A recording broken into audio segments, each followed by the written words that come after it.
Karibu kwenye Rainstar. Hapa ufalme unatawala. Imani inapokutana na maarifa, tunaingia ndani kutazama ukweli wa neno la Mungu, kufungua hekima za neno la Mungu na kutembea katika safari ya kusudi na maono. Karibu ungane nasi tunapotazama maisha kutoka katika jicho la imani, kufungua ukweli wa neno la Mungu na kanuni zilizodumu karne na karne. Ni wakati wa kuamka, kutafakari na kutawala katika kweli. Karibu Rainstar. Sasa tunaweza kuanza.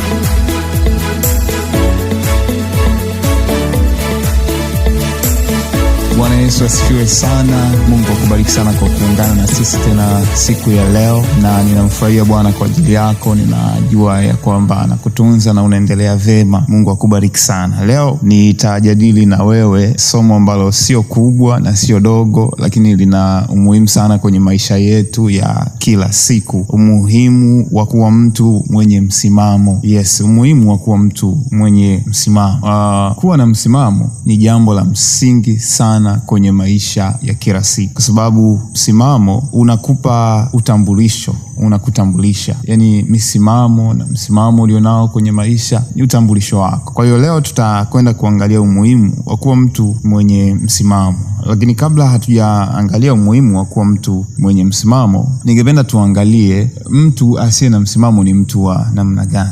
Mtu asiye na msimamo ni mtu wa namna gani? Huenda ni wewe unayenisikiliza hauna msimamo, mimi sijui, lakini kadri tunavyoendelea kuzungumza kuhusiana na mtu asiye na msimamo, labda unaweza kujikuta ni miongoni mwa watu ambao hawana msimamo, na somo hili likakusaidia kuweza kubadilika. Mtu asiye na msimamo ni mtu wa namna gani? Moja, mtu asiye na msimamo hajui matumizi ya neno ndio au hapana. Hajui matumizi ya neno sawa ama si sawa. Yani yeye linapokuja swala la jambo anallohitaji kusema hapana, hajui namna ya kulitumia neno hapana. Kadhalika hajui namna ya kulitumia neno ndio. Hajui ni muda gani anatakiwa aseme ndio, hajui ni muda gani anatakiwa aseme hapana. Hajui ni jambo gani anatakiwa aseme ndio, na hajui ni jambo gani analotakiwa kusema hapana. Kusema sawa kwenye mambo ambayo alitakiwa aseme hapana, lakini pia kusema hapana kwenye mambo ambayo alitakiwa aseme ndio. Kwa maana ya kwamba kuna jambo ambalo nataka nikukumbushe tu ya kwamba tunapozungumzia kuweka misimamo au kuwa mtu mwenye msimamo, ni misimamo chanya. Maana yake ni misimamo ambayo ina mantiki kwenye dhana nzima ya mafanikio kwenye maisha. Ndio misimamo ninayoizungumzia. Kwa hiyo sizungumzii kuwa na misimamo mibaya ambayo itaharibu maisha yako. Ninazungumzia misimamo mizuri. Kwa hiyo inapofika kwenye swala ambalo anatakiwa kusema hapana, yeye hajui kusema hapana. Inapofika kwenye jambo ambalo ni zuri la kujenga maisha yake, yeye hajui kusema ndio. Lakini pia ni mtu ambaye kwenye jambo ambalo alitakiwa kusema hapana, yeye anasema ndio, na kwenye jambo ambalo alitakiwa kusema ndio, yeye anasema hapana. Kwa maana ya kwamba kuna jambo ambalo ni baya la kuharibu maisha yake, alitakiwa aseme hapana kwa jambo hilo, lakini anasema ndio. Maana yake analiruhusu lile jambo lije. Tuelewe tu ya kwamba jambo lolote unaloliambia hapana, maana yake unaliwekea zuio lisije kwenye maisha yako, au lisifanyike kwenye maisha yako, au usilifanye kwenye maisha yako. Na jambo lolote ambalo unalisemea ndio au sawa, maana yake unalifungulia mlango litokee kwenye maisha yako, lifanyike kwenye maisha yako, ama unalipa kibali moyoni mwako ili uweze kulifanya. Kwa hiyo inapofika kwenye wakati ambao jambo linalokuja si zuri, mtu asiye na mipaka kwenye maisha, yeye hawezi kusema hapana. Na inapofika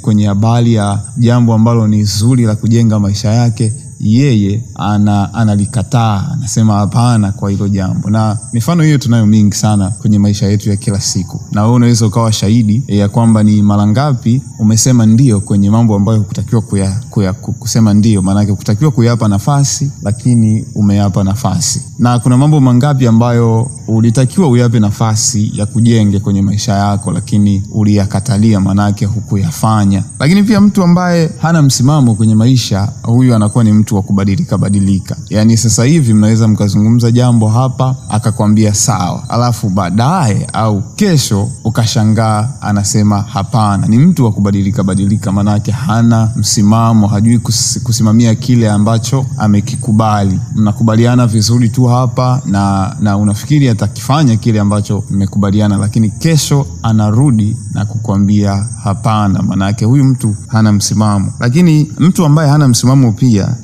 anapenda kufanya mambo kwa kufuata wengine wanafanya nini. Sasa sisemi ya kwamba kuiga mambo ambayo watu wengine wanafanya ni vibaya, lakini unaiga nini? Na unapoiga hilo jambo au unapofuata jambo hilo ambalo watu wengine wanalifanya, unaelewa ya kwamba unalifanya kwa sababu gani. Mtu ambaye hana msimamo kwenye maisha, yeye hajiulizi kwa nini afanye jambo ambalo watu wengine wanalifanya. Hachuji, yani hafanyi jambo kwa kufuata kusudi la lile jambo kulifanya. Yeye anaiga tu. Mtu kama huyu ni mtu ambaye hana msimamo, na watu wengi wameingia kwenye shida kubwa sana kwenye maisha yao, kwa sababu hawakufika mahali wakajiuliza kwa nini nifanye jambo hili ambalo fulani analifanya. Yeye anaiga tu kwa sababu fulani amefanya, basi na yeye anafanya. Huko ni kukosa msimamo. Lakini pia kukosa msimamo kwenye maisha ni kushindwa kufanya kile ambacho ulikubali kukifanya. Manake ulisema ndio kukifanya,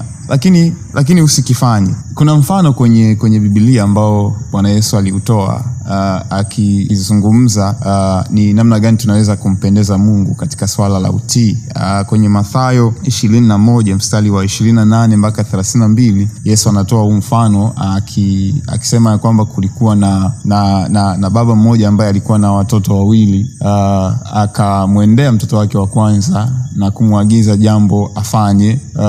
Yule mtoto akamwambia sawa baba, nitafanya, lakini hakulifanya. Alipomwendea mtoto wake wa pili na kumwagiza jambo alifanye, yule mtoto wa pili alikataa, akasema sitafanya. Lakini anaendelea kusema kwamba baadaye yule mtoto ambaye alikataa akarudi kwa baba yake, akaomba msamaha na kisha akaenda kufanya. Lakini yule wa kwanza aliyekubali ya kwamba atafanya hakufanya lile jambo. Kwa hiyo mtu ambaye hana msimamo kwenye maisha, huyu mtoto wa kwanza ni mfano wa watu wengi ambao hawana msimamo kwenye maisha. Kwa maana ya kwamba unaweza ukazungumza naye jambo, mkakubaliana jambo, akasema nitafanya, au akakuahidi jambo akasema atalifanya na asilifanye, na hawezi kukuambia kwamba amekataa, lakini mmekubaliana, unajua atafanya na hatalifanya. Watu kama hawa wako wengi sana kwenye maisha. Lakini mwisho, japo mifano iko mingi sana, mwisho ni mtu ambaye hana msimamo, ni mtu ambaye anafanya vitu kwa hofu.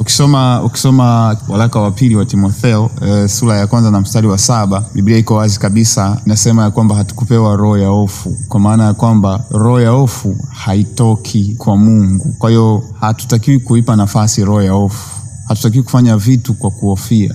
Unajua kuna mtu anafanya kitu kwa kuhofia tu, si kwamba kitu hiki amekikubali na si kwamba kitu hiki amekipa nafasi moyoni mwake, lakini anakifanya kwa sababu anahofia. Anahofia nini? Anahofia adhabu inayoweza kuja yeye asipokifanya hicho kitu. Unajua hata katika maisha ya Ukristo, Mungu asingetaka tufanye vitu kwa sababu tunaogopa adhabu. Mungu anataka tufanye vitu kwa sababu tunampenda, na ndio maana anasema ya kwamba hakutupa roho ya hofu, bali ametupa roho ya upendo. Maana yake anataka tufanye vitu kwa sababu tunampenda. Inapofika wakati ambao unafanya vitu kwa sababu unahofia ya kwamba usipofanya hiki matokeo yake yatakuwa ni haya, maana yake huna msimamo kwenye maisha. Ufanyi vitu kwa sababu umetaka kufanya, unafanya vitu kwa sababu watu wengine wametaka ufanye, na usipofanya watakuadhibu. Ushawahi kuwa kwenye, labda tuchukulie mfano kwa watu ambao wako kwenye mahusiano ya kawaida,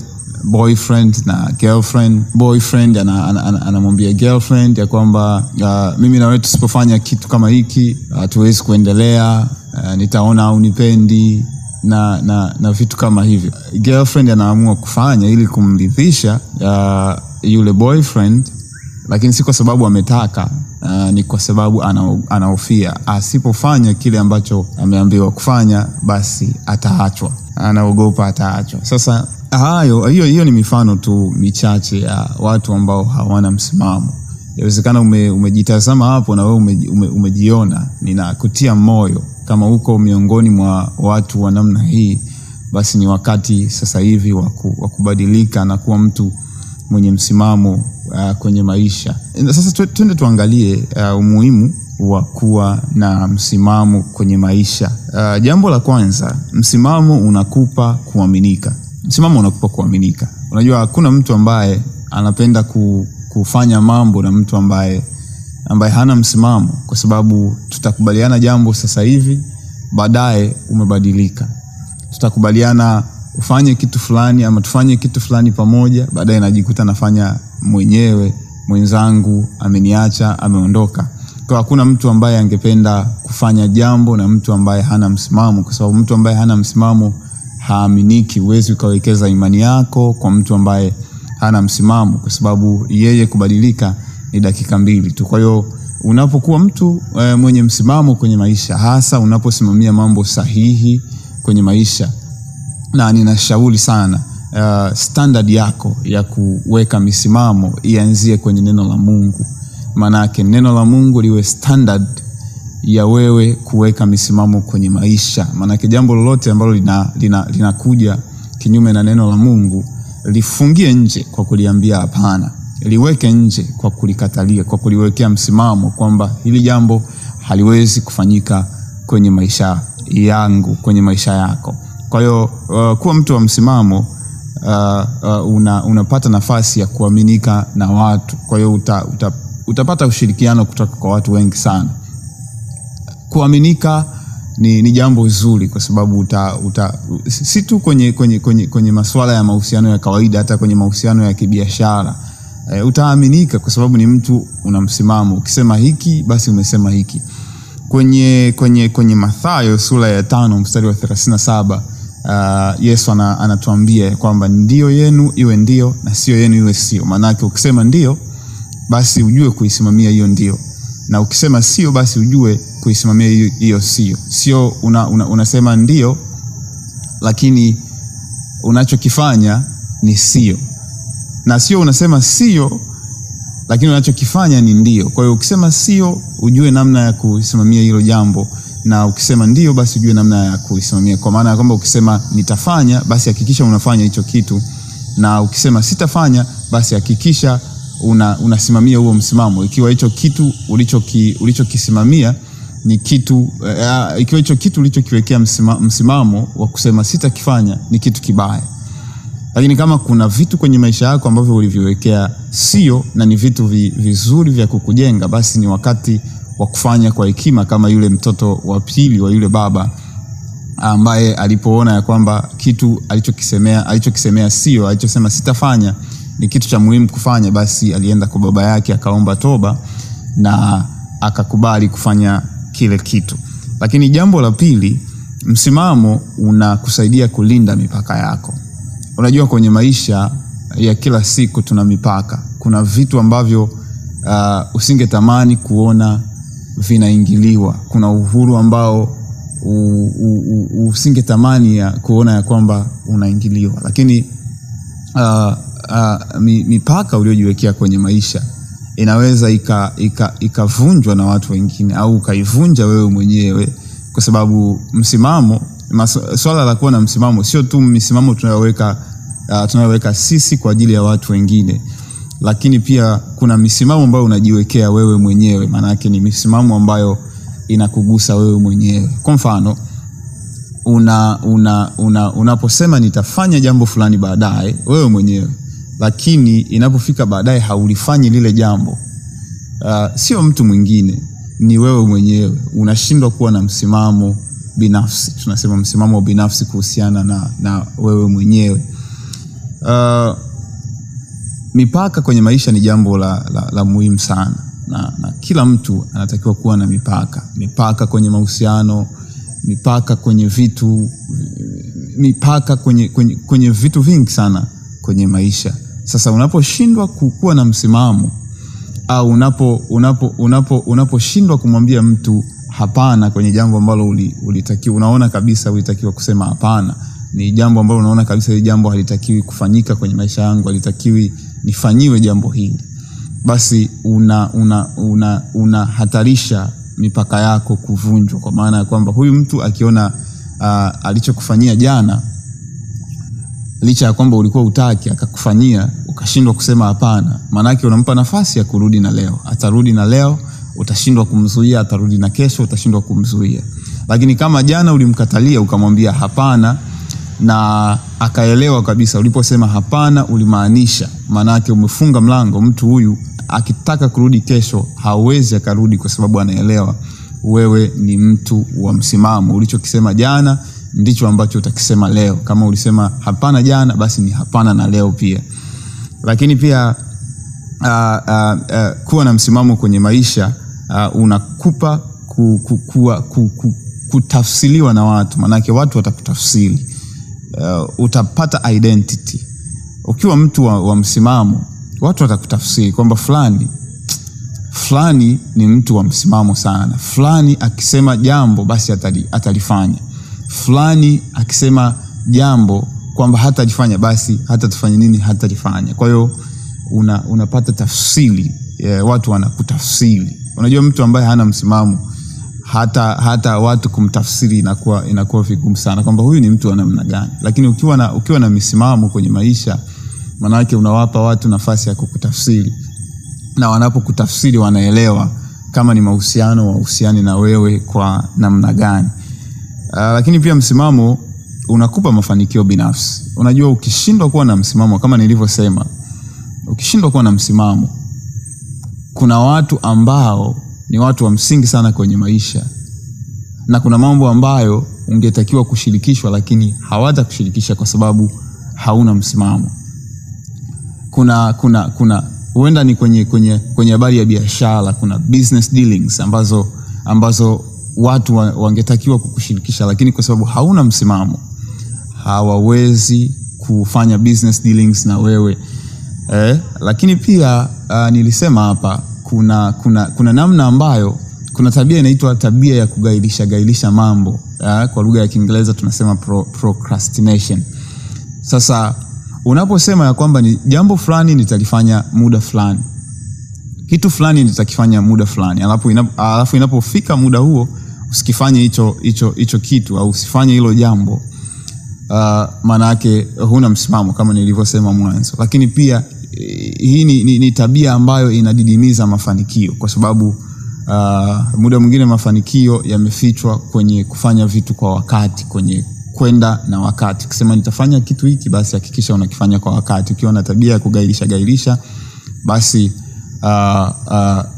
utegemee kutofanikiwa kwenye aspect mbalimbali za maisha yako. Kwa hiyo ukijifunza kuweka msimamo binafsi, kuweka msimamo unapohusiana na watu wengine, inakupa nafasi ya kufanikiwa. Kuna vitu utapata ambavyo watu wengine wasio na msimamo hawawezi kupewa. Kuna mambo utafanikisha kinyume na kuna mambo utayafanikisha ambayo kama usingekuwa na msimamo usingeyafanikisha. Kwa hiyo unapata nafasi ya mafanikio. Lakini jambo lingine, msimamo unakusaidia kuheshimika. Unajua mtu ambaye hana msimamo haheshimiki. Ukitaka mtu akuheshimu, basi lazima uwe na msimamo. Yaani ukitaka mtu akuheshimu, lazima uwe na msimamo. Huwezi ukaheshimika wakati huna msimamo. Wewe kila jambo linalokuja kwako ni sawa. Mambo uliyotakiwa kusema ndio, hausemi ndio. Mambo uliyotakiwa kusema hapana, wewe unayaruhusu. Watu hawatakuheshimu kwa sababu unapoweka msimamo, maana yake unaweka mipaka pia, kwamba wewe unayakubali mambo yapi na mambo yapi ambayo wewe hauyakubali. Kwa hiyo kuweka misimamo kutakupa heshima, na kutakupa heshima kiasi kwamba kuna watu wengine hawawezi kukuletea upuuzi.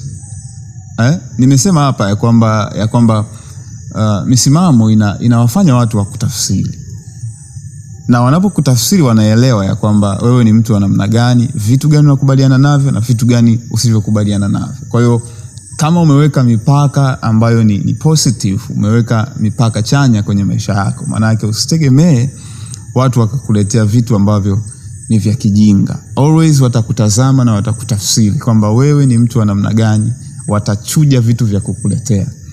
Na ikifika hatua ambayo mtu mpaka akuletee jambo lazima alichuje, aangalie ya kwamba wewe ni mtu wa namna gani, manake huyu mtu tayari kwa ile misimamo yako tayari umeweza kujiheshimisha mbele ya macho yake. Kuweka msimamo kwenye maisha ni jambo la msingi sana. Kama umenisikiliza na umejichunguza na umeona wewe ni miongoni mwa watu ambao hawana misimamo kwenye maisha, ninakutia moyo kuanzia sasa anza kuweka misimamo chanya. Na kama nilivyosema, hakikisha ya kwamba misimamo yako inaanzia kwenye msingi wa neno la Mungu. Lile jambo lolote ambalo neno la Mungu limekataza, basi liwekee msimamo wa hapana. Na jambo lolote ambalo neno la Mungu limeruhusu, basi liwekee msimamo wa ndio, ya kwamba jambo hilo litafanyika kwenye maisha yako. Mungu akubariki sana. Asante kwa kuungana na mimi leo, na ninatumaini ya kwamba umebarikiwa. Mungu akubariki sana. Karibu endelee kunisikiliza wakati mwingine, lakini kwa leo ninaishia hapa. Kama umenisikiliza kupitia YouTube, basi usisahau kusubscribe, lakini kama umenisikiliza kupitia Spotify na Boomplay, basi usisahau kunifollow. Mungu akubariki sana, tukutane wakati mwingine.